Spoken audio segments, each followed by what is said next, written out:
All right, guys, I got some very interesting news to share with you here in just a moment. I'm just going to be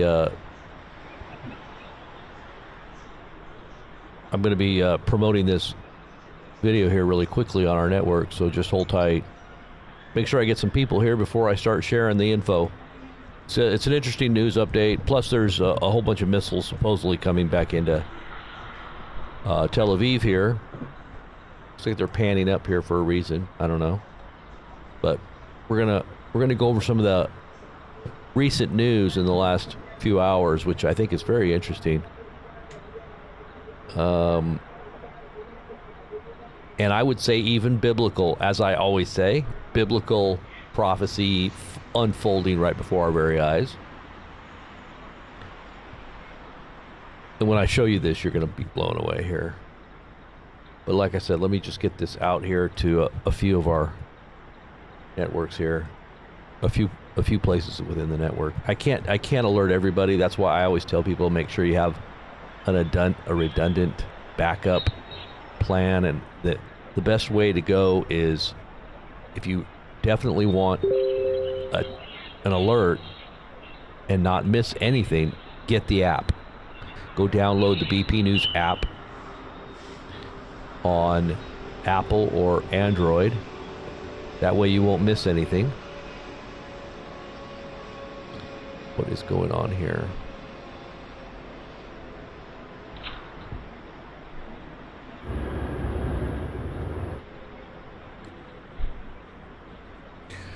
So much information popping out here. Just trying to keep up with it. I got a bunch of stuff I got to get done here in just a little bit. So I'm going to try to hurry and do this. Just let everybody know that Robert's going to share something here. Some breaking news in just a minute. So if you're getting those alerts right now, I'm sending them out right now.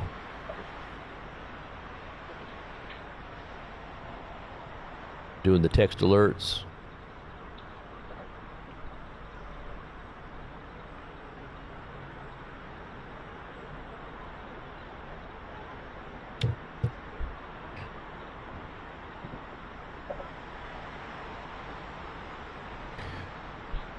All right, text alerts are on their way.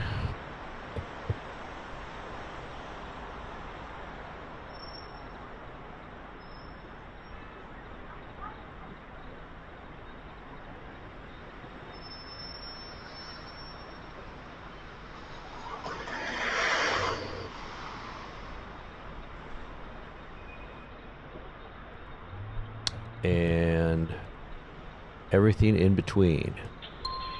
And our Telegram page. Be connected.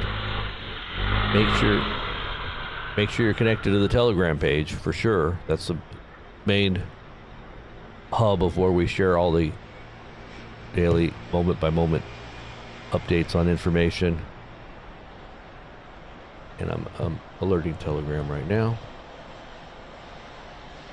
Okay. So I'm going to run through the news. First out the gate,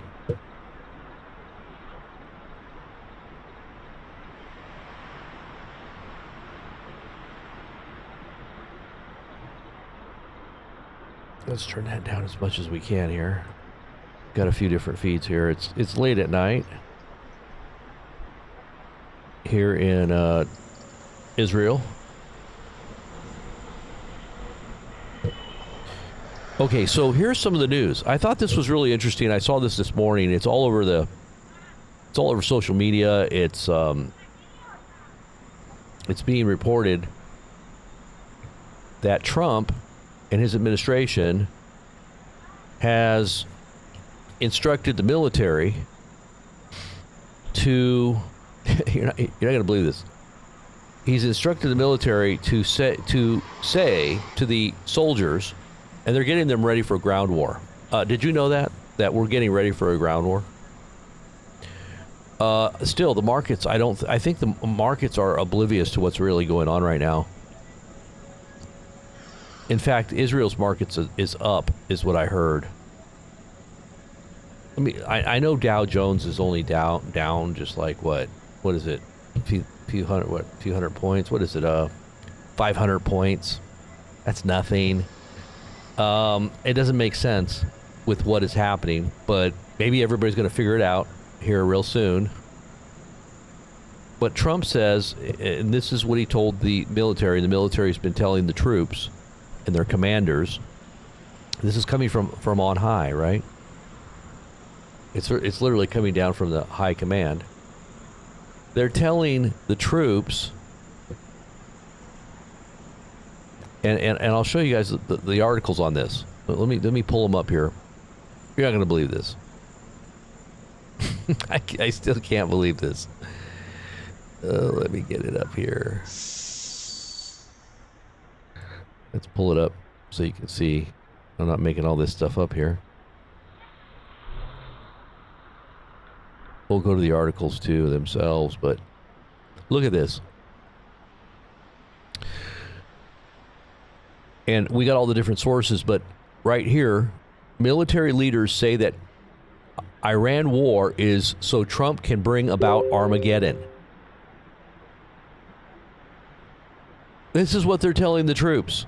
Now, there's lawsuits now. There's 100 or so lawsuits that have been filed within the last 48 hours. I think it's the last 48 hours.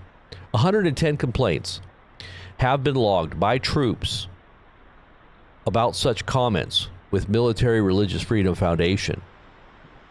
They're saying that the Iran war is so that Trump can bring about Armageddon and is anointed by Jesus. If that's an anointing, you might as well just, put it all away. And that's, you better not be a believer if that's what the anointing is. But it says here that he said that President Trump has been anointed by Jesus to light the signal fire to Iran to cause Armageddon and mark his return to earth. Unquote. The NCO continued. He had a big grin on his face when he said all of this, which made his message seem even more crazy. Listen to this. He said that President Trump has been anointed by Jesus. This is what military leaders are telling their underlings. And this is coming from the top. This isn't just an isolated incident. This is happening in every branch of our military. And it was coordinated. What in the world does this mean? So it says it wouldn't be a stretch to blame some of the blatant constitutional violations on Defense Secretary Pete Hegseth, who has reportedly evoked God and Christian nationalism in his time fronting the Pentagon. And this whole Christian nationalism, it's just absolutely heretical. It's infidelity. If you want to say it's non-biblical, it's not true belief. It is I was going to say bastardization of the scriptures is really what it is. And it's not, and it has nothing to do with a relationship with Jesus. It's a political ploy to gain the hearts and the minds of those who are weak and don't know the Lord, that are trying to find some kind of solace in the world. They've got a watered down religious idealism, and they impose some nationalistic motivation on top of it.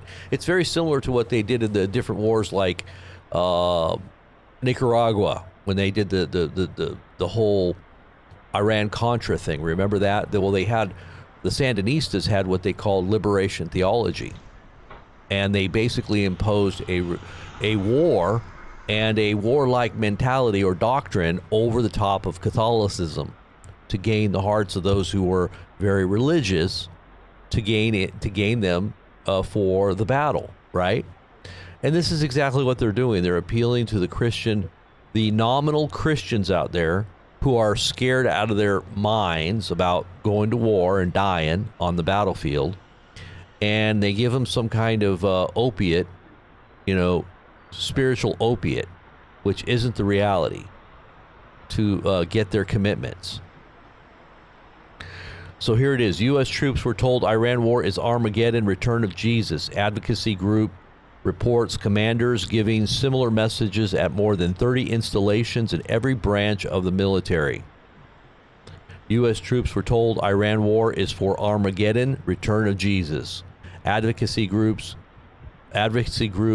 report commanders giving similar messages. So I just said that. So can you believe that? 30 different instances or installations that this has been promoted in by military commanders in every branch of our military. You're talking about, Army, Navy, Air Force, Marines, and Space Command, I'm guessing. Here's another one. U.S. troops were told war is for Armageddon, return of Jesus. This is another one here.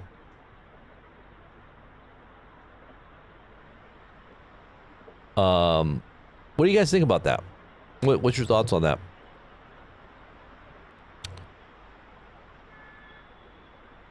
What are your guys' thoughts on that, huh?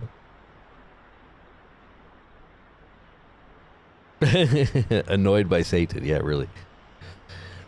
It's pretty wild. It is very wild. So, yeah, the air raid alerts just came in, or not, the missile raid alerts just went off here just a little bit ago, but nothing came of it. There was a bunch of alerts on Kumta. I just found that article to be crazy. Now, I can go through some news with you guys here quickly at the opening salvo of the 3rd of March after this major blood moon that we had last night on Purim, which was Purim. Today, I believe, is Purim. Well, I guess is it over in Israel? It was 2nd and 3rd, right? Is it still the 3rd? I think it's already over in Israel, but this blood moon happened on the Feast of Purim, or the Festival of Purim. Hello, Renee. Good to see you. Absence name, Freedom Deep. Good to see you, bro. Or actually, that's a gal. I think Freedom Deep is I always think, for some reason, I don't know why, I always think that you're a guy. I don't know why. Some names just remind me. I don't know why. I've always thought that. Stuck in my head there. Angela, good to see you. Sandy, Sean Peterson. I say A. Good to see you too. Bernie.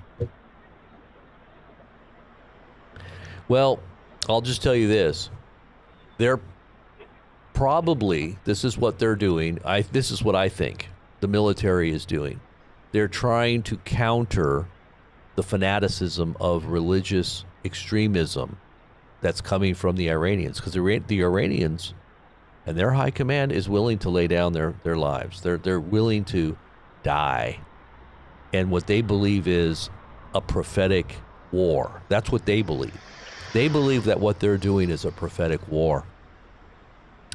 And I think that maybe, who knows, maybe Trump thinks that if he can exploit this kind of mindset of Christianity to a point of end time apocalyptic, and it is really what is happening is it really literally is prophecy unfolding, and Trump knows that, and he knows that he's a part of it.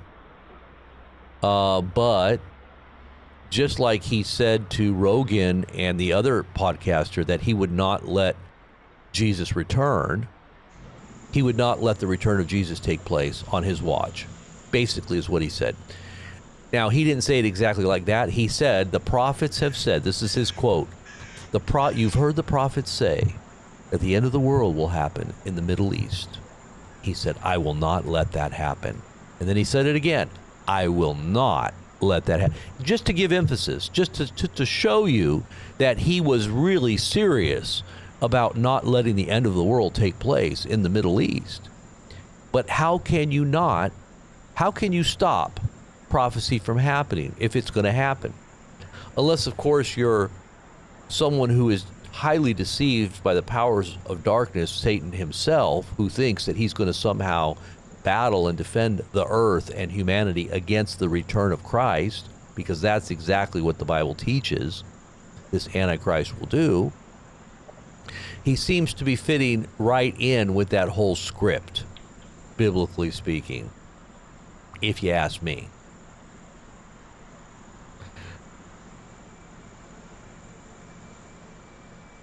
Mac Tam, I'm not talking to you, Mac. I'm talking to Freedom Deep. I was talking to Freedom Deep.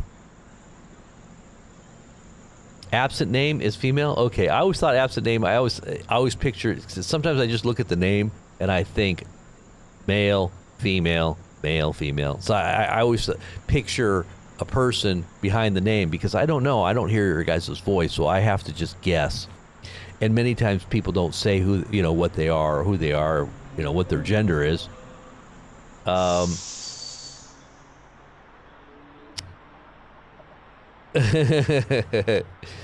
And then, anyways,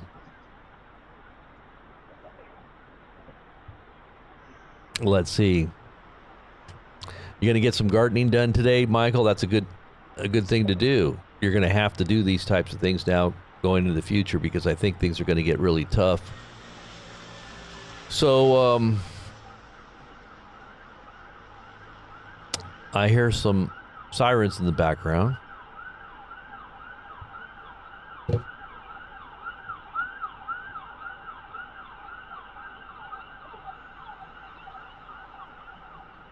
I just thought that was a very interesting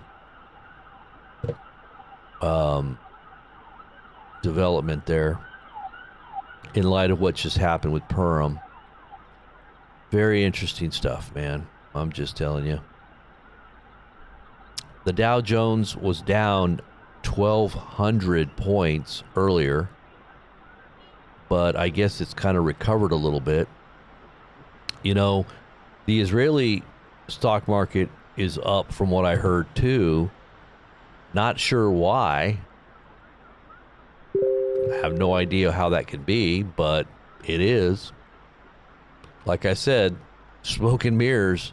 A lot of people want hopium to, guide their investments, and they're thinking that there's a brighter day, a new dawn, and that strength is, and power is strength, and strength is how the world works, survival of the fittest. Doesn't matter if you hold to any kind of values. It doesn't matter if you're a country that has values anymore, because it's all about raw power. And that isn't the way things really work in the real world in the end, right? You may get away with it for a while, but at a certain point, it backfires. People don't trust you. They're going to have to do the same to you. Stab you in the back. If you're a person that stabs people in the back, well, then you got to watch yourself, because others are going to try to take you out as well. That's why in dictatorships are always worried about people doing coups against them, even people that are very close to them. They have to watch every little detail of their, especially if they're dictators that do that type of thing. They are usually very worried about someone trying to take them out, because they're used to taking people out, right?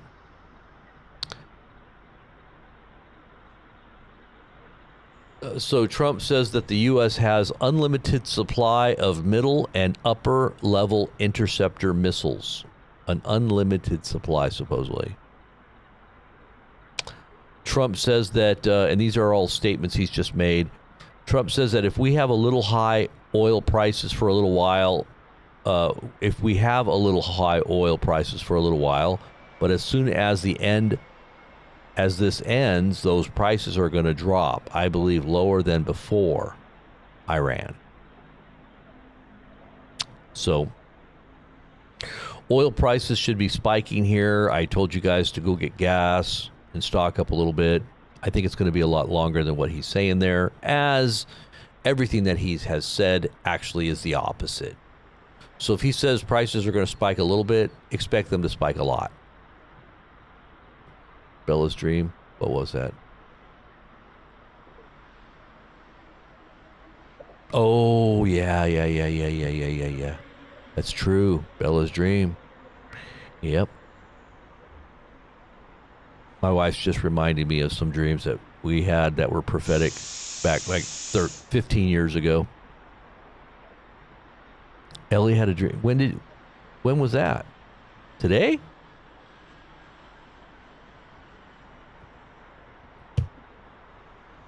No way. You got to be kidding me. What?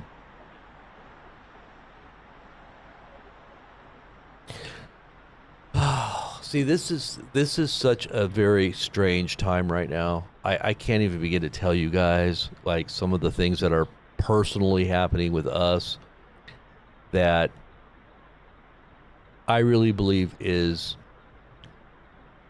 prophetic heads up a week ago. How come I didn't hear about that? Hold on one second.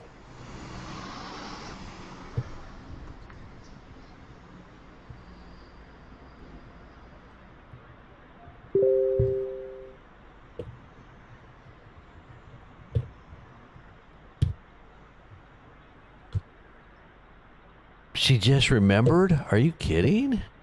That is so weird. Okay. Gosh, that is so weird. Man. You guys, I think we're getting so close to what some of you guys may have heard some of those prophetic dreams that we had back 15 years ago when we first started doing what we were doing. I'm going to have to talk about this. We're going to have to get in and talk about this with some of the peeps in the Patreon here. And I like the Patreon because I think it's people that are really committed to what our message is, and they're the ones that are really involved. And so I don't like to put too much out that is of a more personal nature, because I'll tell you the gist of what the Lord shows us, but I can't go into all the little details, because those are things that people know that have been, I don't know. It's just like I feel like I shouldn't just broadcast all that out there, but my gosh, this is so weird. This stuff is so weird right now. Okay, so let me just go through some of these visuals here of what's happening. And like I said, I have to hurry because I got to go. I'm going to keep this on so you guys can see it.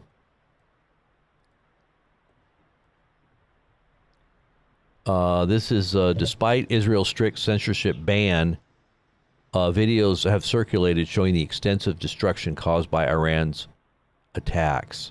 Look at this. Wow. Some pretty serious damage there. Yeah, Israel has a pretty strict ban on allowing any kind of footage to come out. Damage to the Israeli base Petah Tiva from the Iranian missile. So this is a base in Israel. Is this an Israeli base? Emergency rescuers of Megan David Adom claimed that the damage was caused by shrapnel. Shrapnel? Let me see.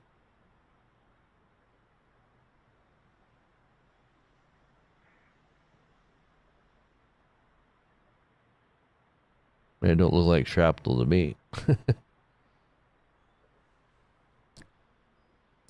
The door's off its hinge. Looks like it's been some kind of a impact that shook the whole building. The whole building is like, doors are off their hinges.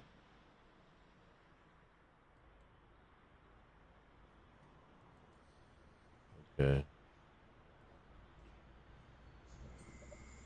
Lots of broken glass. Okay, so here is impacts in Jerusalem and Tel Aviv. I guess this all happened in the last few hours.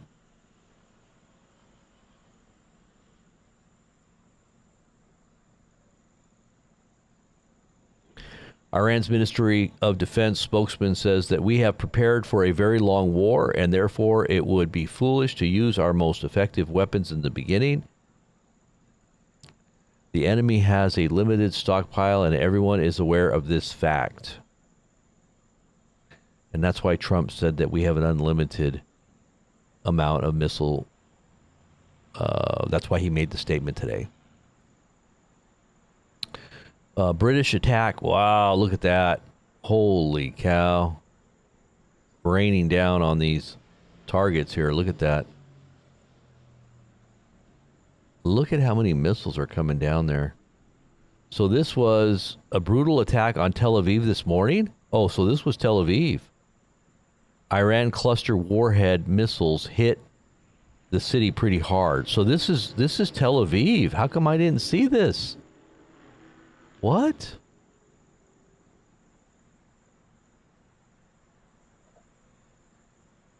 Let's go back and see if we can find out what happened there. Let's see if there's even any footage of this.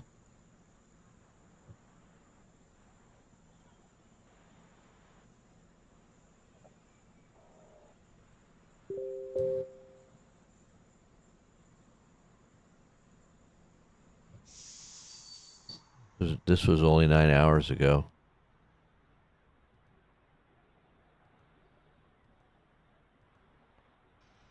I don't see anything there.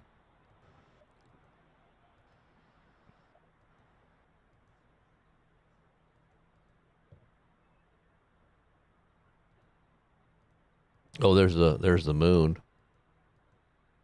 Look, there's the moon right there.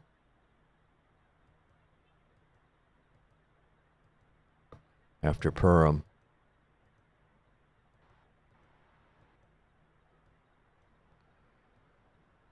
Oh, I'm showing you the wrong screen there. Sorry about that. Anyways, I'm looking back at the old footage there on the AP, and I don't see this happening, but this looks legit.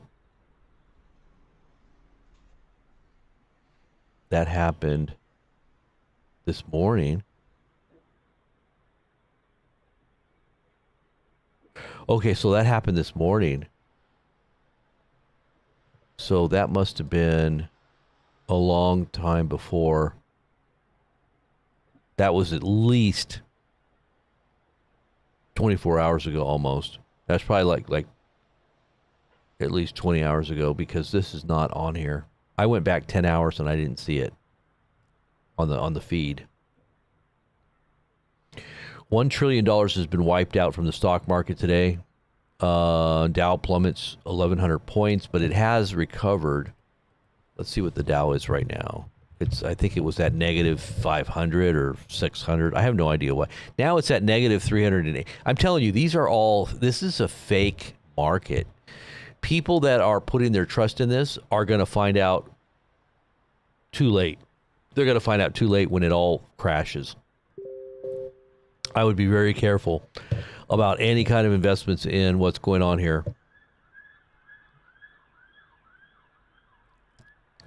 You know, the real panic was seen, and then there's a way that they call it the plunge protection team, the PPT, and they go in there and they unlimited money to bolster back up the economy to make it look somewhat stable. And it's all smoke and mirrors. I would be very careful about putting any kind of money into stuff like that, or even Bitcoin. What's Bitcoin at right now? Let me see what Bitcoin is. Bitcoin was at 67. It's at 67, 68, bouncing around there. And even silver and gold are down, which is weird. Silver is down $5 today, so it's at 83. So it definitely took a big dive. It was at 95, I think it was. It's just very volatile. Things are so volatile right now, it's just not even funny. Very much volatility going on right now. So that was the blood moon. The war in Iran could lead to a guaranteed global recession because of one choke point that is crucial to the world economy, analysts say. And that would be the Strait of Hormuz, right? The choke point is the Strait of Hormuz. The price of gas in the UK has almost doubled, surging to 93%. Surging to 93%. Global oil prices are rising and have now increased past 5%. European gas has jumped 30% on Iran fallout. So things are definitely heating up there. And it's going to affect the markets in a way that we haven't ever seen before. Now, I think that this sudden destruction is going to affect our markets in a similar way. You're going to see a sudden meltdown. It's not going to be just something that you can observe slowly declining. It's not going to be like George Soros said, an orderly decline of the Dada. This is not going to be an orderly decline. This is going to be a chaotic, catastrophic failure that's going to cause it to collapse suddenly. And so I would not in any way think that you're going to have a warning before it happens. And at that point, you know, all bets are off. Everything is in a free fall. And that's when you have every man for yourself. That's when you know you're truly in Armageddon. when the whole world is literally on fire and Trump is sitting there fiddling, playing his little fiddle, you know, blaming everybody else for why it's bad. Whoops. I was wrong. Sorry about that.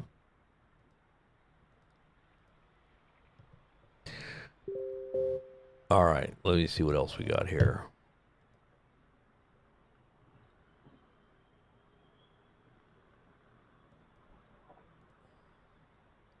Iran's Assembly of Experts is conducting final voting to select a new supreme leader. The session was not held in the usual building in Qom, which was reportedly struck in an air attack, and voting is being carried out remotely for security reasons. The final stages of the process are underway, and a new leader could be announced. It says a new leader could be announced. Where did it go? Dang, it just disappeared.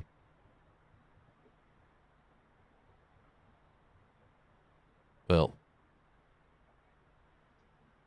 wow, missing in action. Where is Israel? Which advertise super laser?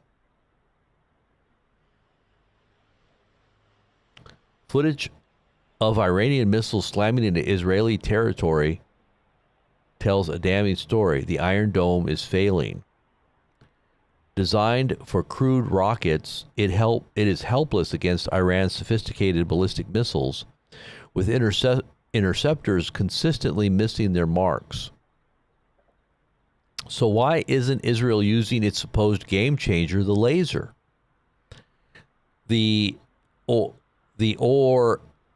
Iton, a cutting-edge laser air defense system, was handed over to the IDF in December of 2025, yet amid days of relentless barrages, it has been activated only once.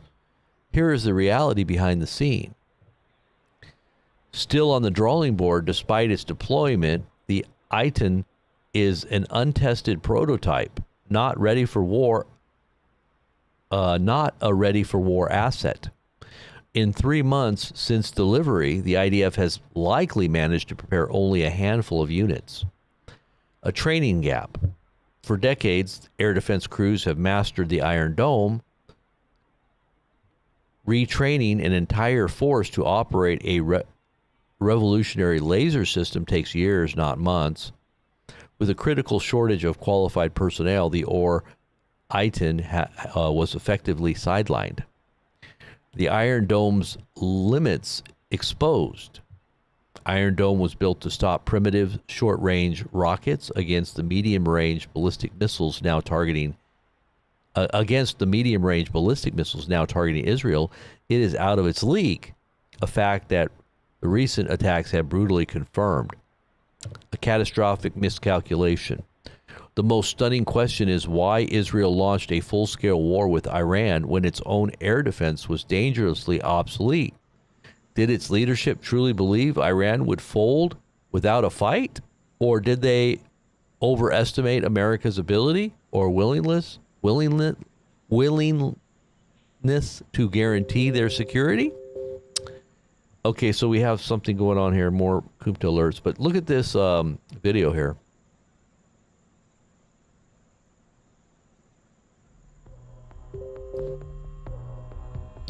These are hypersonic missiles here. I got to turn it down so I don't have no copyrights here, but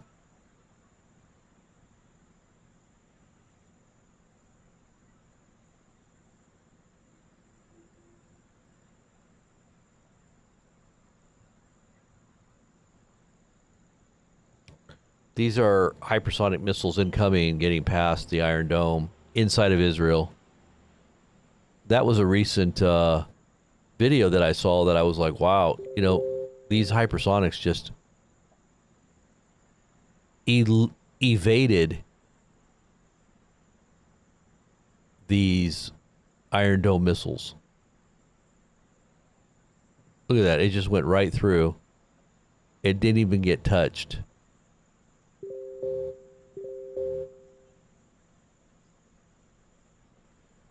Look at all those defensive missiles going up, and watch the hypersonic go right through the middle. Right there. It didn't even get touched.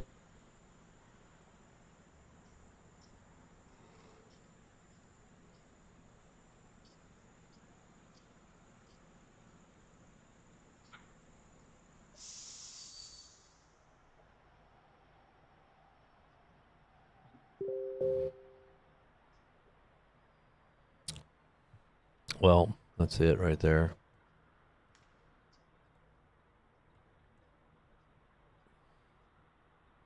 And there's a lot of engagement on the northern border with Lebanon right now. There's a lot of salvo of missiles going over the border and even into Beirut. So Israel is even doing sorties. They're bombing Beirut really relentlessly right now, and that's because Hezbollah has decided to jump into the war, and it looks like there's still a bunch of stuff going on in the north right now.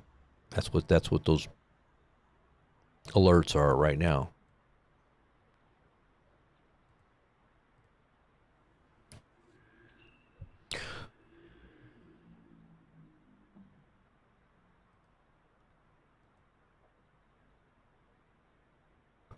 Yeah.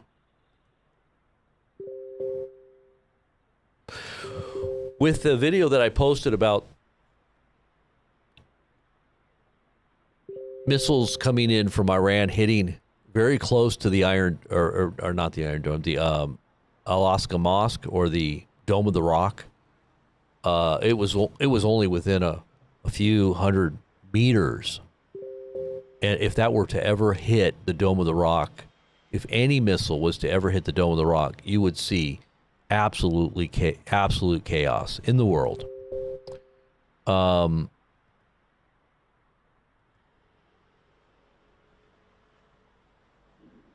She told you, oh my gosh, that is so crazy.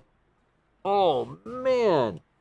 I'm telling you, our kids have prophetic dreams that God has totally, completely confirmed some of the things that we have been told 15 years ago. And it just coincided with this whole thing with the Armageddon thing. This is absolutely crazy, guys. I can't even I have to go talk to my wife about this one. This is like, I just found out about this while I'm on the air here. One of my kids had a dream that was coinciding with the dream that we were given about what would happen toward the end. I'm telling you, these people may think this is bizarre and strange, but we were given a heads up on things that were going to happen in the future like 15 years ago. And a lot of that has already happened. Some of it hasn't, and this is the parts that haven't, but they're actually happening now. So I have no reason to doubt that these aren't going to actually happen. Just in, U.S. weighs naval escorts for oil tankers. That's probably going through the Strait of Hormuz. There you go. You're going to have an all-out war in the Strait. Going in there, into that strait. Boots on the ground, guys. They're going to have boots on the ground. We've got it all lined up for our troops to go into Iran. Boots on the ground. Can you believe this is actually happening? And that will be Armageddon. You will see Armageddon as a result of that.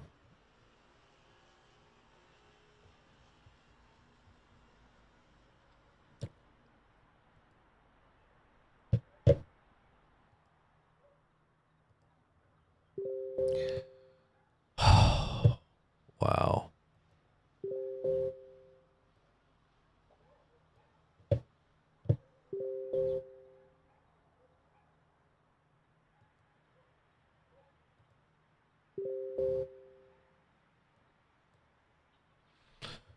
That one with the red, I don't think that was lasers. Are you sure? How's it going, Smokey?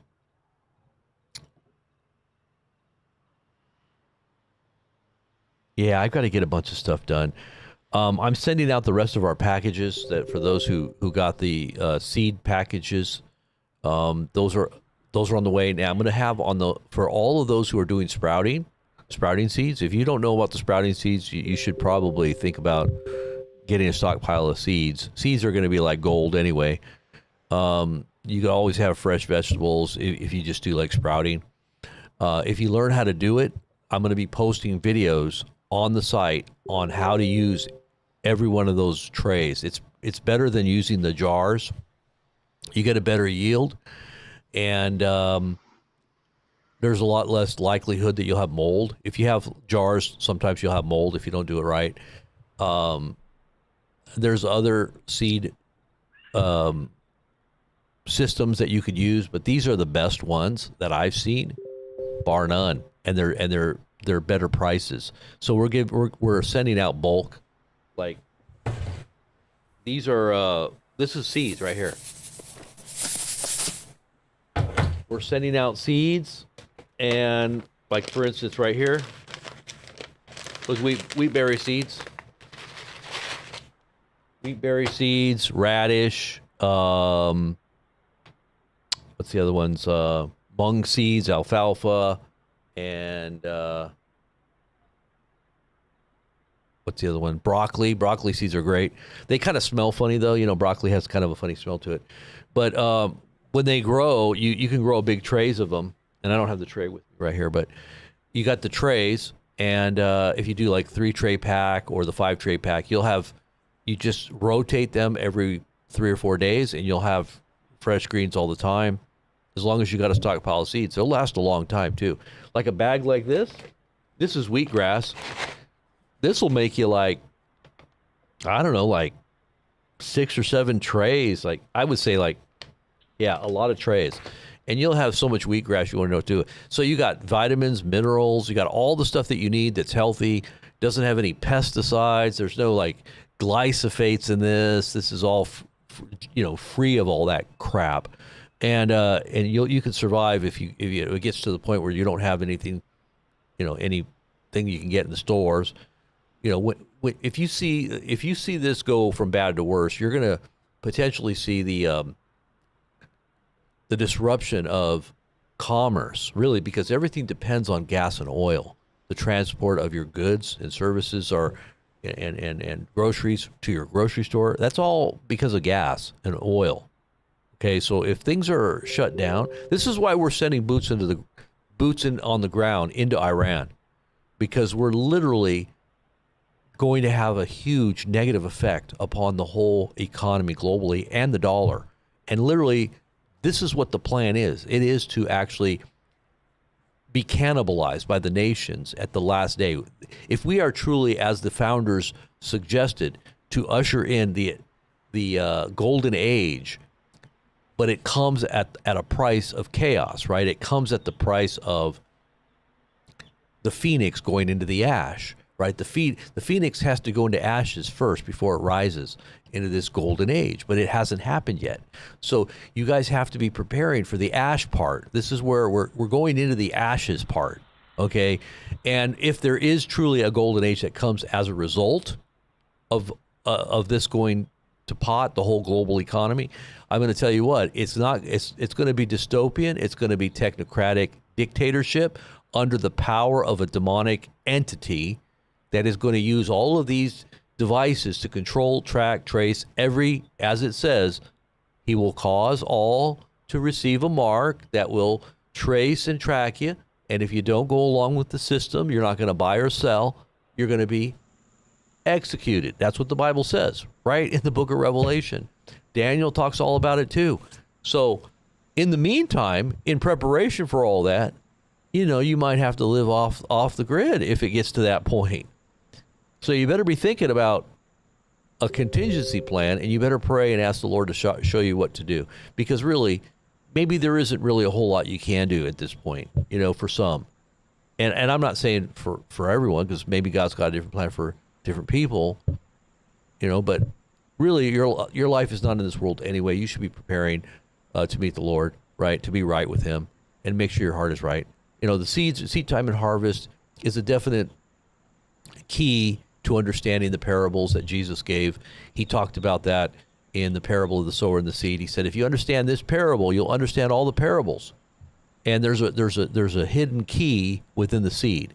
So understand the seeds, and really everything is based on a seed anyway. I mean, human life and plant and animal life, it's all based in seed time and harvest. So if you can get back to the basics and understand the way life happens, well, then you'll understand things that are going on in the world too, prophetically, scripturally, from the point of view of God himself, because that God is ultimately, his word is a seed. The Bible says his word is a seed. It says, I think it's in Peter, it says, let's see. Oh, I can quote it here.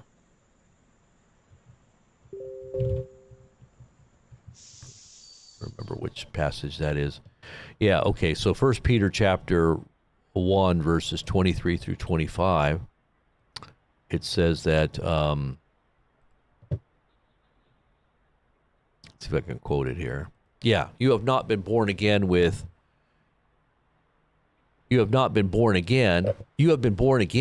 not of perishable seed, but of imperishable, through the living and enduring word of God, right?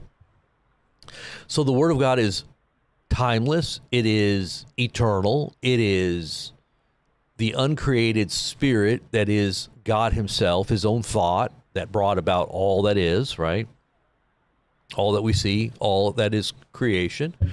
And it is imperishable. Now, when that seed is planted within the soul of a human, 1 John talks about that. I talked about that on the last teaching, or two teachings ago on our ministries channel. I said that when the seed goes into your soul, you have the eternal seed, uncreated spirit that is God, that keeps you from sin, and it ultimately permeates your fallen nature. That and then it literally transforms you. It transforms your inner thoughts. It transforms your inner motivations, and it puts to death that old lifestyle, right? If you do by the Spirit, put to death the deeds of the flesh, you will live.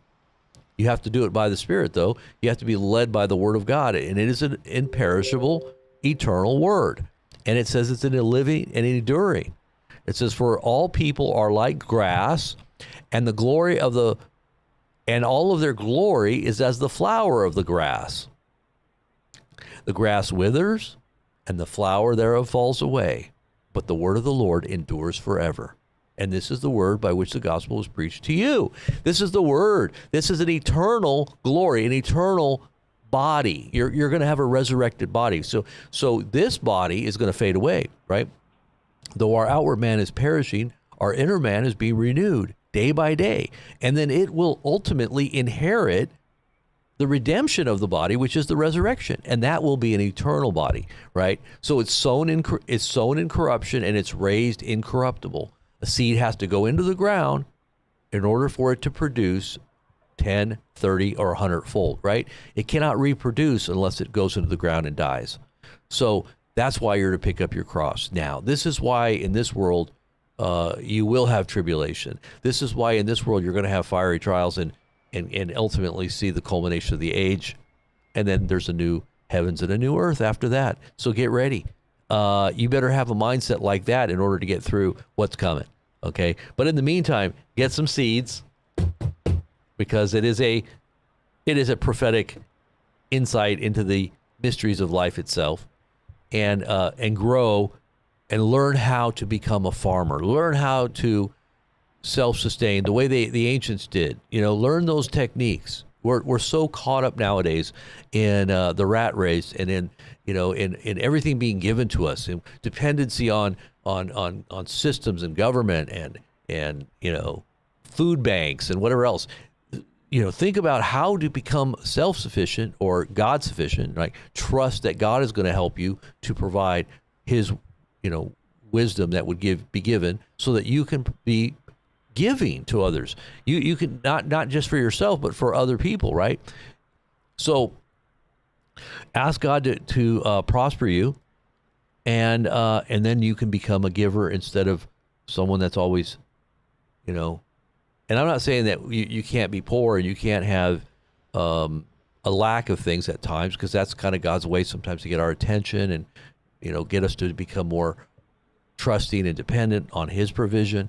But when God provides, He provides an abundance for you to become a steward of His resource. So ask God to prosper what you're doing, and then you can be self-sustaining at a certain point.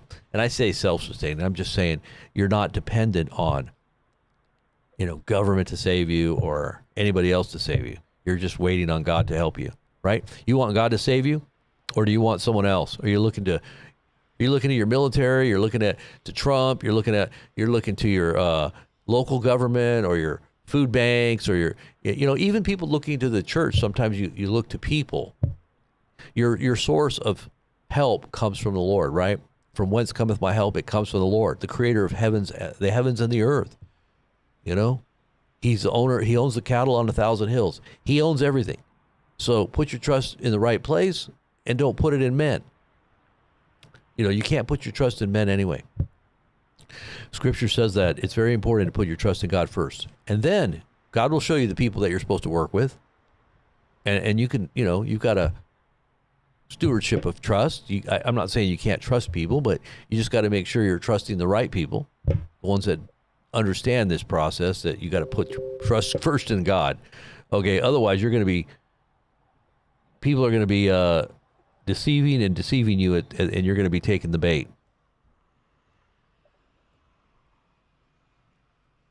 But yeah, that's what I'm doing right now.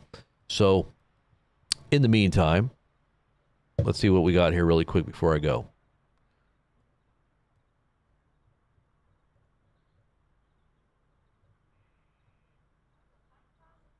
Let's see here. Anything else? There's still a lot of news I can go through, but I'll go through that later when I get back. I just got to get going right now because I got a deadline here, and I got to go get that done.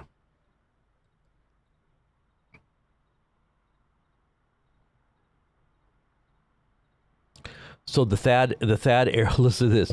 It's been confirmed that the radar of the THAAD air defense system, you know how much those things are worth? Of the U.S. Armed Forces at the base in UAE, which is Al Rawusa base, has been destroyed. The Iranian Revolutionary Guard announced the destruction of 2 radars of this type, which seriously weakens the U.S.'s ability to intercept Iranian missiles.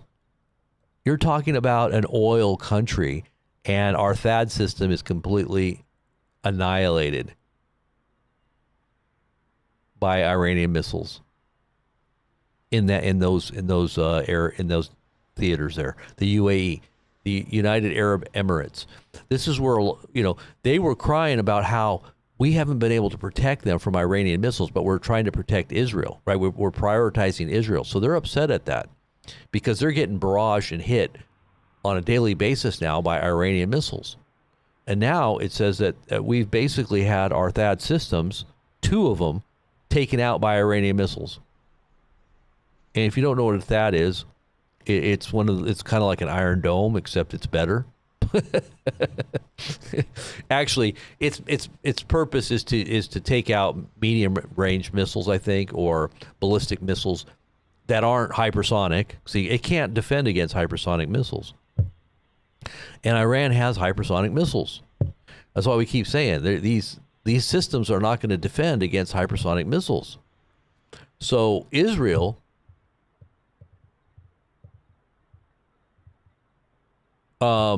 has the Iron Dome, and that's more for kind of smaller type missiles that are short range. But the THAAD system is for medium range and longer range missiles. And that's why we also have them in Israel, too. They have taken some of our THAAD systems. They call it THAAD, T-H-A-A-D, Air Defense System, T-H-A-A-D, if you didn't know what that is. And I'll post this here on our Telegram before I go. Let's see what happened here.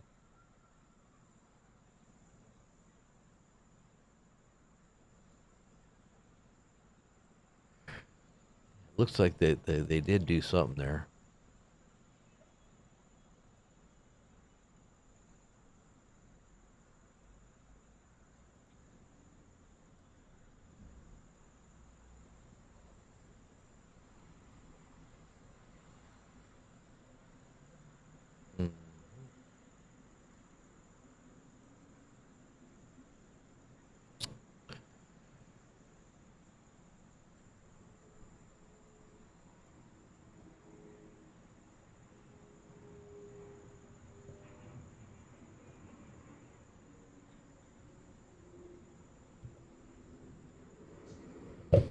Okay.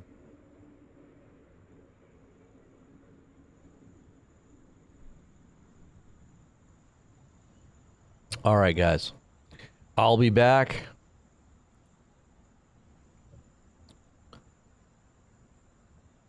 Whoa. That's from Bahrain. Look at that. I gotta show you guys this one. This is crazy. Like I said, there's so much video out there. I can't even begin to tell you how much of this video is coming out. That's just absolutely insane. Look at this video here.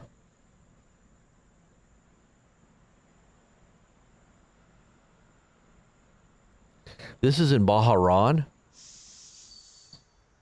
This is in Bahrain. Somebody's filming outside their window on a high-rise building, and here comes an Iranian drone. Watch this. Can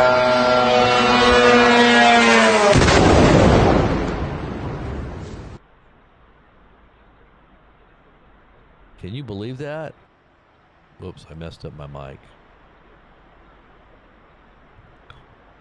I mean, that was pretty. Look at that. Let's look at that again.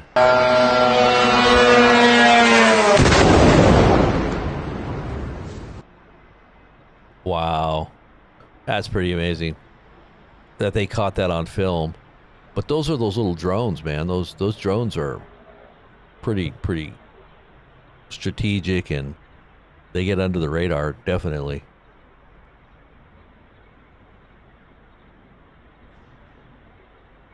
The Israeli assessment, air superiority over Iran skies, is expected to be achieved tomorrow. It says 600, nobody ever has claimed the U.S. and Israel won't be able to get air superiority over Iran, but at some point the economic and diplomatic pressure on the United States is too much to bear, even if only 10 missiles are launched a day, which is far from happening. Short wars favor those with superior assets, but long wars favor a country like Iran. In a war of attrition, the U.S. will budge first. So yeah, this is going to be a war of attrition. It's going to be a long, drawn-out war. I'm sure we're going to lose guys, especially if there's boots on the ground. There's going to be casualties.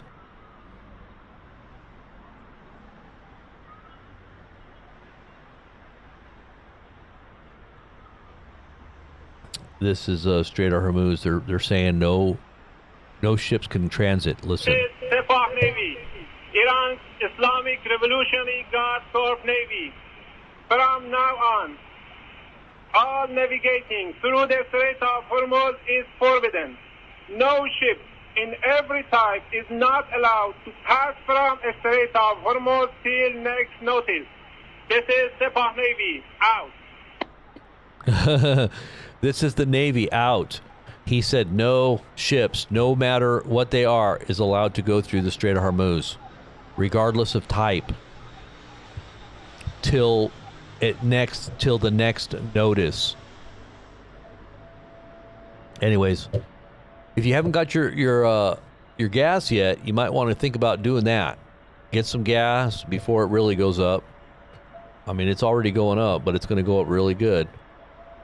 But in the meantime, guys, brothers and sisters, I will be back, and I will think about here if we can maybe do another broadcast on the other channel. So get ready, and when I get back, I'll let you know. Okay? God bless. I'll leave this on so that you guys can watch. If anything goes on, you'll know that you can see it right here. This is real-time cam. What the heck? All right, God bless.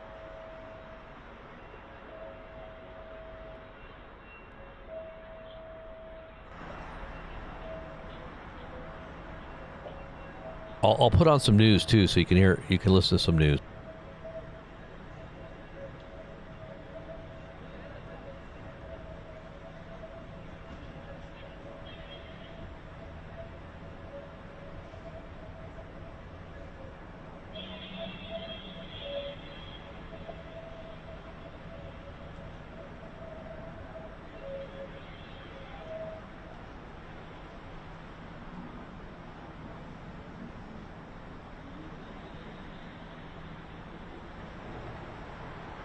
Marco Rubio, Secretary of State, said the imminent threat was because Israel was going to attack Iran, and therefore Iran would strike back, creating an imminent threat to the United States. Well, now these two senior administration officials, right up at the top of the White House side of things, are saying that they believe Iran had the capability to produce a bomb within days or weeks. It was days or weeks away from the capability to produce a nuclear weapon. Now, did that mean they had the intent to do that? Well, that is a nuanced but important point. Another really interesting thing that they said is that they offered, in the negotiations last week, they offered Iran free nuclear fuel for life. In other words, they were saying to Iran, if you don't want a nuclear weapon, if genuinely your nuclear desires are all civil and not weapons-grade nuclear weapons, then we, the Americans, will, for life, provide you with a nuclear fuel for your civil program. And to that, so said the US officials, the Iranians responded that it would be an assault to our dignity to accept that, and it was that their right as Iranians to be able to enrich their own uranium, which they said was for civil purposes. And effectively, the Americans said that was complete nonsense. If you genuinely want a civil nuclear program, then why on earth wouldn't you accept our offer of nuclear fuel for life? So they called their bluff, effectively. A very, very interesting briefing on background from US officials as they seek now, post-fact, after the event, after the military invasion, or military escalation, I should say, they seek now to justify why they did what they did at the weekend. Okay, fascinating stuff. Thank you very much, Mark. Well, while all of this is going on, very much get the sense tonight that UK's involvement in this war is getting deeper, with Keir Starmer announcing a significant deployment to Cyprus. Well, let's go straight to Cyprus now with Ali, who is there for us. Ali, tell us a bit about these warships, this warship that has gone to Cyprus. Well, the context of this is that twice over the last couple of days, first on Sunday, then again yesterday, drones have been fired at Cyprus, specifically at RAF Akteri, the British military base on the island. Most of them were intercepted. One, on Sunday, hit the runway. I don't think the damage was extensive because I've seen planes taking off and landing from the base today, but they got through. And the base does host, and has done for many, many years, not just because of what's going on right now, US forces. I saw a U-2 spy plane taking off today, for example. In the past, it's been US Special Forces who have based themselves there to then project into the Middle East. You're very, very close to, I mean, Cyprus is in many respects part of the Middle East. You're a half-an-hour flight from Beirut. You're a half-an-hour flight, 35 minutes from Tel Aviv. You know, Hezbollah, the strongest, probably still, Iranian proxy, is, you know, just the other side of the water. And so Britain is sending a Type 45 destroyer, HMS Dragon. It'll take about 6 days to get here. That has got good capabilities of shooting down ballistic missiles in particular. And they're sending some helicopters, Wildcat helicopters, that can shoot down drones as well. You know, I think, and you've been speaking about it with Sam and Mark, this debate over whether or not Keir Starmer should or shouldn't have thrown Britain's lot in with America from the off, you know, there is some subjectivity to that. You know, does it sit within international law or not? Should you stay on the sidelines, or should you go with one of your oldest allies?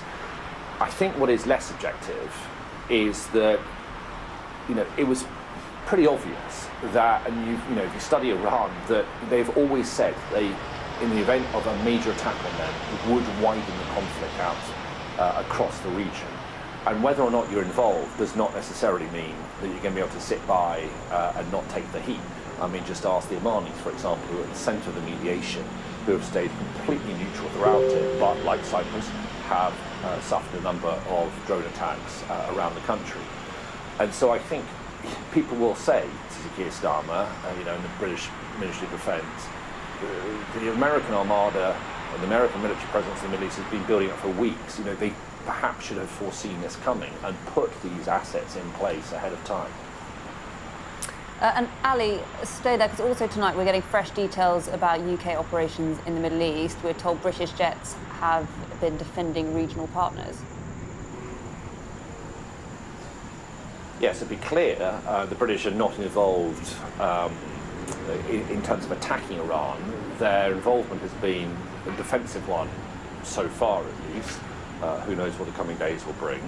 And some pictures have been released tonight, which I think we can show you, of RAF F-35 jets, so very advanced, fifth generation jets, over Jordan, shooting down drones, helping protect Jordanian airspace, and by dint of that, helping protect Israeli airspace as well. Not only that, but RAF Typhoon jets operating with the Qataris on the other side of the Middle East, shot down drones that aimed at Qatar. And I understand that an anti-drone unit based in Iraq, based in northern Iraq, also shot down drones. So this is all kind of defensive. This is what the British government would say is defending their allies around the region. Also defending, of course, the British military bases around the region and the huge numbers of British nationals who live around the Middle East. But as you can see, whether or not Keir Starmer wants Britain to be involved or not, you know, they are quite rapidly becoming involved in this conflict that has a real regional dynamic to it. And let's just briefly bring Sam back in. All of this, obviously lots of uncertainty, lots of money potentially that it's going to cost, and that in the context of the spring forecast today. Look, we're at a crossroads. We don't know. Nobody knows how long this whole conflict began in the early hours of Saturday is going to go on. And bluntly, there are just so many different paths that all countries, but particularly our country, could end up going down. And it raises so many really tricky issues for Keir Starmer. I'm just narrowly on defence, whether or not we're ready as a country for something that could end up being protracted. You saw warships being sent by Keir Starmer to Cyprus today, but the military establishment is crying out for more funding, more certainty about where some of the targets, when some of the targets for funding are going to be met. And the economic implications of what we could see are huge. We don't feel like we're a society ready or capable of particularly absorbing another big crisis, either militarily or economically. And I think that in the whirligig of British politics that keeps spinning, I think we're about to enter a new phase if this ends up being a protracted conflict. Who knows quite where it's going to take us. Okay. Thanks, Sam. And I should say we'll be getting more. Sam will be next to me throughout the course of the programme. Well, for more on President Trump's comments and the situation in the Middle East, earlier I spoke to Donald Trump's former US National Security Advisor, John Bolton. Thanks so much for talking to us. We've just had some words from Donald Trump, quite striking. He says he's not happy with the UK. This is not Winston Churchill we're dealing with, talking there about Keir Starmer. I'm interested to get your reaction to that. I can see you laughing. Well, congratulations. The German Chancellor comes to visit President Trump in the Oval Office, and what else would you expect but an attack on Great Britain's government? He's obviously unhappy over the handling of the Chagos Islands and the Diego Garcia issue, although he can't remember the name of either one of them. And, that sets him off on talking about energy policy and windmills in the North Sea or something, I don't know, and immigration policy. So not a good day for Keir Starmer, but I guess he has other problems domestically. Has the president got a point? Well, I think energy prices, as I understand it, in the United Kingdom are second only to energy prices in Germany in terms of the European economies, and that's obviously not good.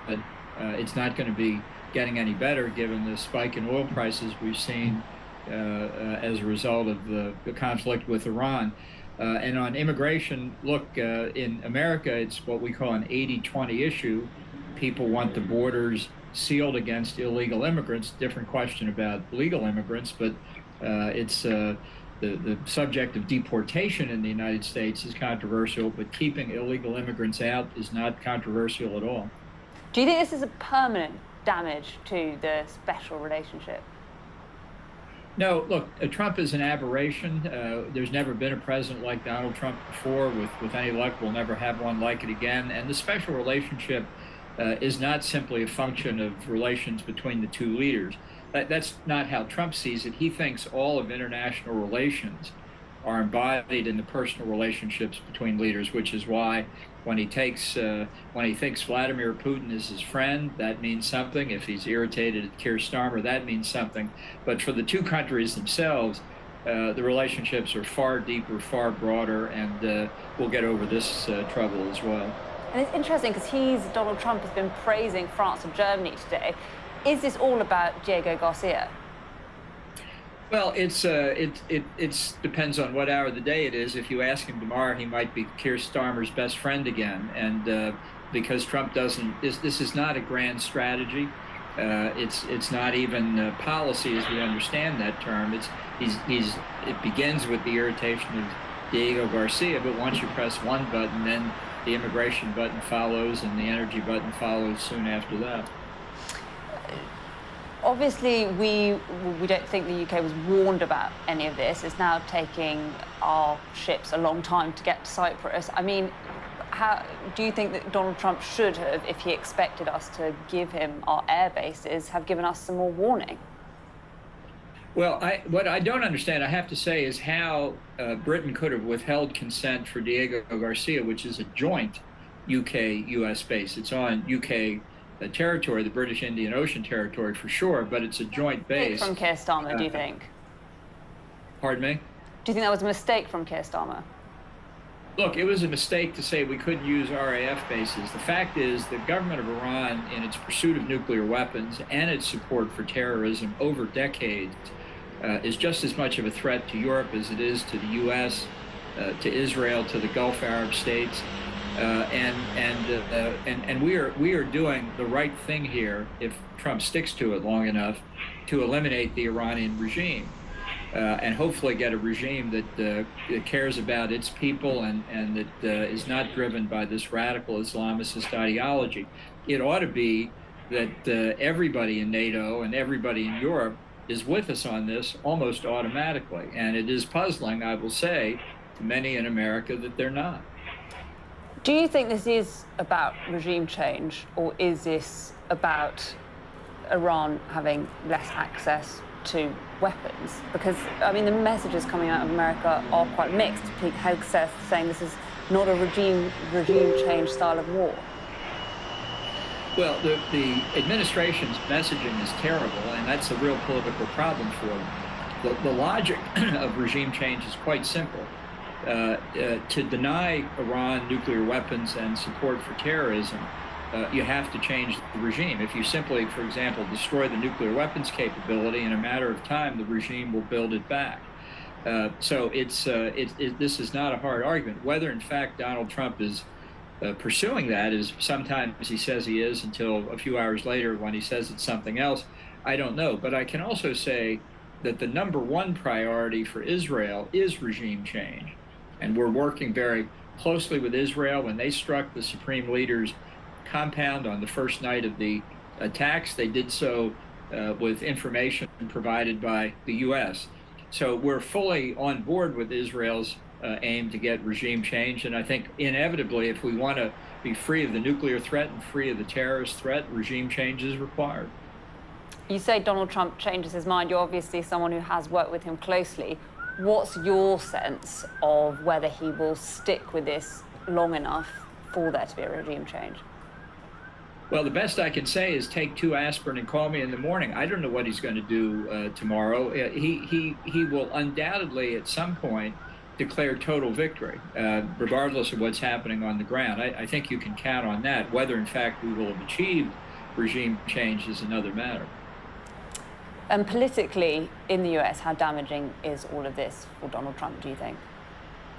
Well, I think he made a significant mistake in not preparing the groundwork, not explaining to the American people why the nature of the Iranian regime's threat required the action he's taking. I think he could have made the case. I think the case is very strong. I've been advocating it for 20 years. My regret is I didn't persuade Trump in the first term to do this. It would have saved a lot of pain and suffering across Israel and the entire Middle East if its terrorist proxies hadn't carried out many of their activities in the intervening years. But by not preparing the groundwork, he's now caused an enormous political fight with most of the Democrats, and perhaps most damaging for him with the isolationist element of his own political base. And if he doesn't get that corrected, it could be a real political constraint. Just on the legitimacy of this war, whether or not it's legal, do you think there was a threat to the US, or was this a threat to Israel? What's your view on the legitimacy of this war? Well, you know, for 47 years, for 47 years, they've been saying death to the great Satan, and that's pretty persuasive evidence of what their intention is.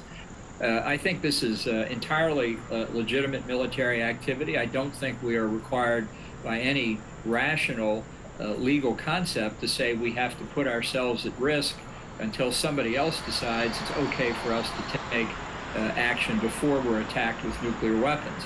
And I think it's something we should be fully prepared to defend, because if it's illegal to engage in this kind of preventive activity, then in the immortal words of Charles Dickens, a British author, then the international law is an ass. What do you think the risks are now in terms of escalation?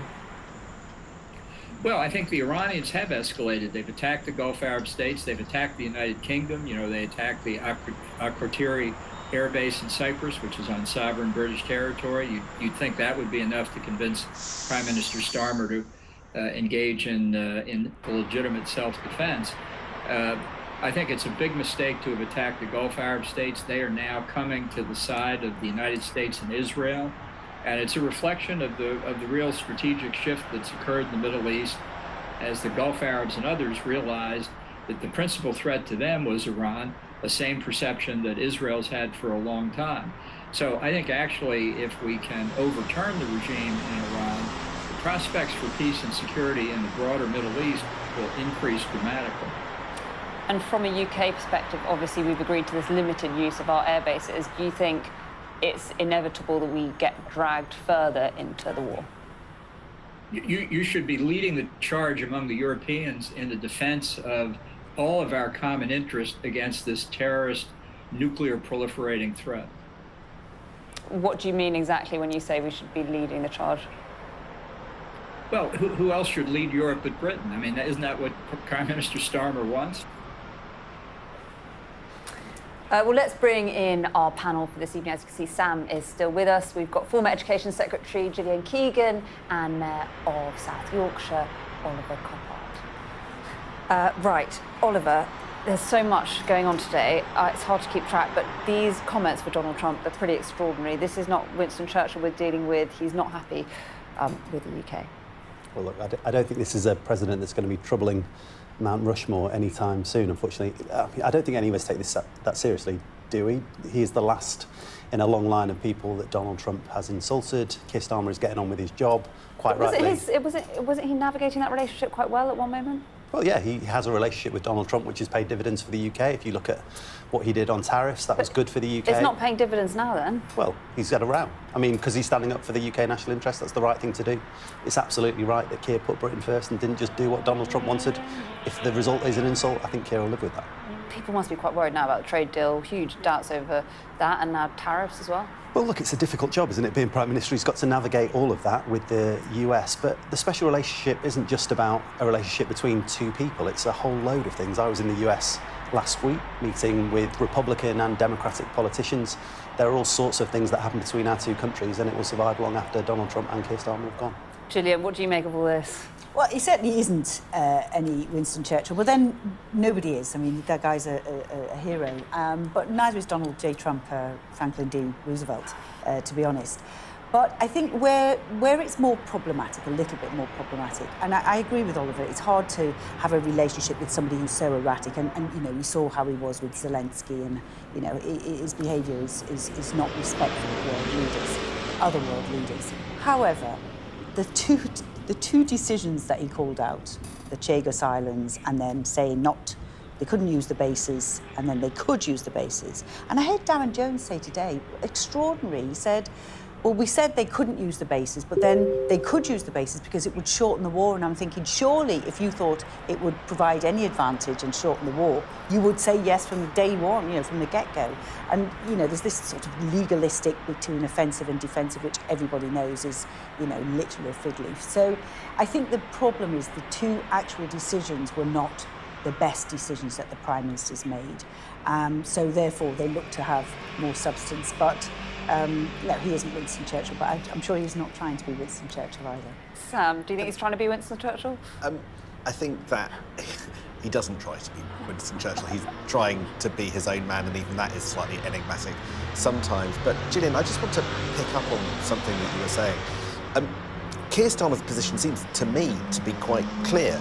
The UK didn't join the initial bombing raid because the UK judged it to have been illegal. Now, do you think that was the right decision or not? That's a fairly binary decision made by the British government on a fairly binary basis. Do you go along with that, or do you reject that? The law is not binary in this, and international law is not binary. It's very contested, and it's very highly contested. And it all swings on what is offensive and what is defensive. So, if Iran says, we want to annihilate Israel and we want to annihilate the USA, and threatens to put their warships at the bottom of the sea, is it reasonable to suggest that you would take defensive action? And this is where it all comes on to how you want to interpret it. It's not as if they haven't, as you could have said, if you wanted to, the British Prime Minister could have said, we have had 20 lethal activities on our soil in the last year. Are you able to defend the British people and defend yourself? Is it offensive or defensive when you are responding to that? But we have. So I think, there's enough, and many lawyers would come down on that side, we've got it's contested. We have senior congressmen who've seen the intel in private saying that there wasn't an imminent threat, which is one of the big qualifications for a raid. So, but I suggest they're probably Democrat congressmen, right? So this is a political thing as well. So the Democrats will say one thing, and this is what I mean about it being contested. I mean, I was a Foreign Office Minister just for a short period of time, but it was Africa, and I used to go to the high side, as they say, and I saw the intelligence reports. It is amazing what you get in the intelligence reports. I'd be amazed, actually, if it wasn't an intelligence report that said that Iran was no threat at all to the UK, Israel, or the US. Let's bring Ollie back in, because I can see you shaking your head. Well, just to be clear, look, neither of us are legal scholars, I think it's fair to say, right? But Keir is, right? Indeed, right? My understanding is it has to be an imminent threat. So it has to be an imminent threat. from Iran towards, in this case, the US and imminent is and the Israel. keyword. And imminent's the keyword. That's my understanding. Keir, as you say, is a lawyer, and luckily we have a lawyer as our Prime Minister. They've taken a decision. That's not lucky at all. And actually, one could argue that the speed at which Iran attacked all those countries in the Gulf, that wasn't something that took no planning. So was the threat imminent? If they could do that within hours, they could have done it anyway. And we're not lawyers, but it's definitely talked contested. about, you know, do we need to... There are all these rules, but if people aren't enforcing them and they're not being followed by countries like Iran, are we the last country to abide by that kind of rules-based order? We could have a conversation for a long time this evening about the rights and wrongs of international law as we understand it, but neither of us are legal scholars. I think it is fair to say that the government have a significant number of lawyers on the books, as well as one in charge who are taking a look at this every single moment of every single day. All I would say is anybody in this situation, be it Kemi Badenoch, be it Zach Polanski or Nigel Farage, who say there is an easy answer to this problem of war in the Middle East, is selling you a bridge. No, I don't think anyone thinks it's an easy... There is not war an is easy. difficult. There is not an easy solution to this problem, which has been created by the US and Israel attacking Iran. There is not an easy answer. I think Keir has put himself and us as the UK in the best possible position of saying, look, we are taking a defensive action, we are being sensible and pragmatic, and to me, and I think to most people out there, that feels pretty sensible. That's very telling, though, that you just said it was created by the US and Israel, and I would say it's created by Iran. Oh, well, 20 lethal, look, sorry, potentially lethal attacks shush in up. this Look, country. forgive me. What I mean is they have sent warheads towards Iran. That is what has caused this despotic, theocratic problem. country that's killing its own shed people no and- tears for that, Ayatollah. And Is has there a nuclear danger weapons. now, just final thought from you, that we get dragged further into this? Well, one person's defensive is another person's offensive, and we are now sending ships to Cyprus, and clearly the tone has changed and the approach has changed. It all depends where this goes next. I hate to give you a politician's answer on a politics show as a non-politician, but we just don't know how and where this is going to unfold. But the more assets you have in the region, the more engaged you feel you need to be. There is just a greater chance of doing something that maybe at the start of the conflict you wouldn't have been prepared to do. OK, thank you all. We'll come back to you. And that story is sure to feature heavily on our late night programme, The Wrap, tonight from 10 p.m. Here to discuss all of today's big stories and the best of tomorrow's papers will be political commentator Adam Bolton and journalist and broadcaster Sonia Soda. Now, gas and oil prices have shot up since the conflict in the Middle East intensified. There are warnings about the knock-on for the economy and an increase in inflation that we could, of course, see here in the UK as the Chancellor delivered her spring forecast today. Well, our economics and data editor, Ed Conway, has been taking a look at the uncertainty ahead. Now, normally when the government unveils a big set of forecasts, which has just happened with the spring forecast, we'd be talking all about that. But obviously there's so much going on with the Iran war and also the implications for the rest of us. It's worth starting by focusing on that. And we'll start with this. This is showing you the wholesale gas price in the UK, the month-ahead gas price, which is typically the one that your bills are based on, but not immediately. So anything happening here won't affect you potentially until the second half of the year. Look at what has just happened here. In the past 2 days, that is up by 98%. Basically, it has doubled over the past 2 days. And two things to note here. First of all, obviously, that looks very scary and very high. Worth saying, if I take the same data and kind of go back, not just the past year, but go all the way back to 2021, what you can see here, that rise, which is basically what I've just shown you there with a different axis, that's the highest since late 2022, but it's nothing like what we saw in the early years of the Russian invasion of Ukraine. However, the rate at which it's changing is pretty much unprecedented. So I want to do the same thing, same data, but rather than looking at the overall levels, this is just looking at the extent to which it changes over any kind of 48-hour period. So, you know, it's up, down all the time. But here's what's significant. The latest 48 hours, the rise over that period, basically doubling, is the biggest 2-day increase that we have seen ever. So it's actually bigger than any 2-day period in the first 2 years of the Ukraine war. So levels are much lower for the time being, thankfully, but the rise is much quicker, much more of a shock on the system. And of course, the big question is now, how long does that last? But what we do know is, if it lasts a while, it's going to have a bearing on everything else. And here's one way of thinking about that. We've just had these latest numbers from the OBR, the Office of Budget Responsibility, about inflation in the UK. They are based on the assumption that gas prices, this is kind of a forward curve for gas prices, isn't it? The gas prices stay low. So that's what's baked into the latest forecast from the government. But this is what's just happened. So the price curve has changed completely, suggesting prices are, going pretty much through the roof and then potentially coming down in 2028 or so. And based on that, you have to look at numbers like this. These are the latest inflation forecasts. So that the blue bar is last time around, red bar is this time around. And basically, well, look, inflation's really flat based on this. But if that's not the case, if energy prices push it up, it could be very different indeed.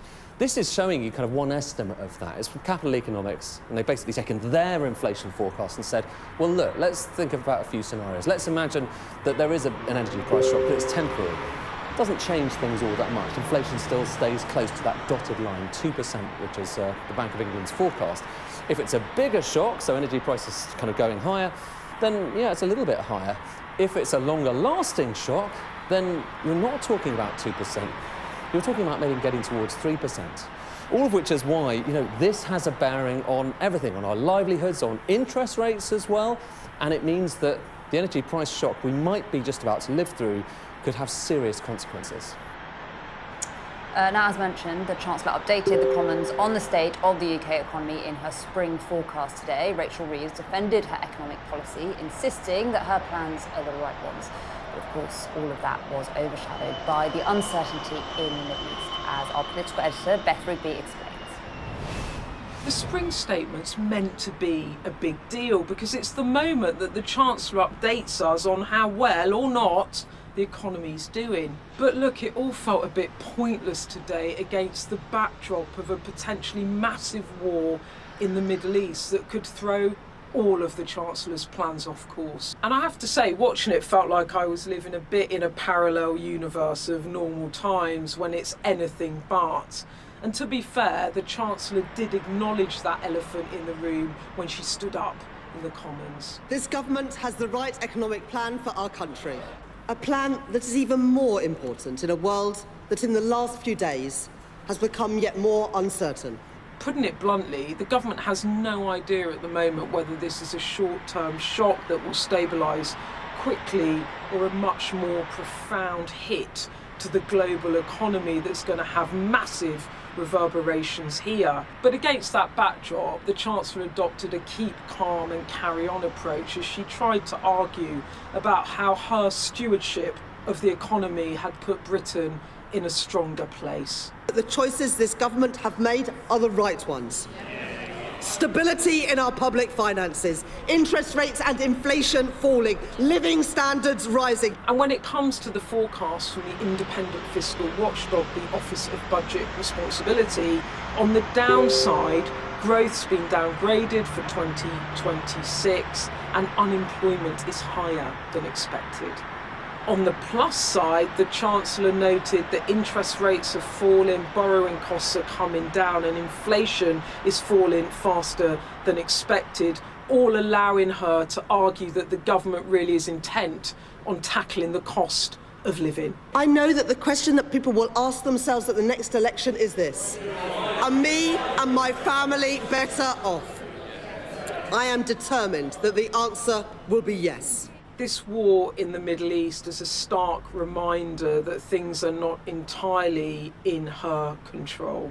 And I don't want to alarm you, but in the past couple of days, gas prices have shot up, oil prices are on the rise, and if that morphs into a longer-term problem, there are real knock-on effects. The Resolution Foundation think tank says that if gas price increases of the last few days are sustained, well, that could mean that energy bills go up by 500 quid in July. So for a government promising us all that they will drive down the cost of living, this is the stuff of nightmares. And when you think of it like that, Donald Trump trolling the Prime Minister over his handling of Iran really is the least of Starmer's worries right now.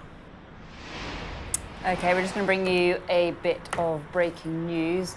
We're talking about the economic effect of this conflict, and we've just had this post from Donald Trump. He says, Effective immediately, I've ordered the United States Development Finance Corporation to provide, at a very reasonable price, political risk insurance and guarantees for the financial security of all maritime trade, especially energy, travelling through the Gulf. This will be available to all shipping lines. If necessary, the United States Navy will begin escorting tankers through the Strait of Hormuz as soon as possible.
there's a kind of a fundamental change in the nature of the Iranian government such that it ceases its hostility, to the United States, but really its Arab neighbors and Israel, and really its own people, Yalda.